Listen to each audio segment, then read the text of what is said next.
ज्याची स्वतःवर सत्ता आहे तोच खरा राजा आहे. जो आपल्या आई वडिलांना कधीही विसरू शकत नाही तो कधीही वाईट मार्गाला जाणार नाही.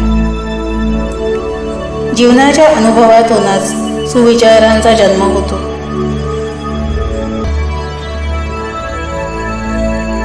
दुसऱ्यांची चेष्टा करणे हे अहंकाराचे लक्षण आहे.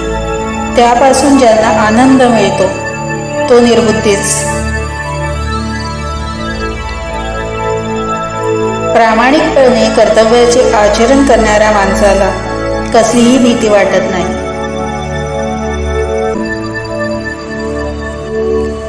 नेहमी स्वकष्ट आणि ईश्वरावर अतूट विश्वास ठेवा.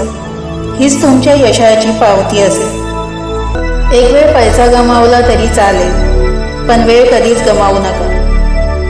वेळेचा सदुपयोग करणाऱ्या माणसाच्या पायाशी धन, कीर्ती आणि वैभव हे चालत येतात.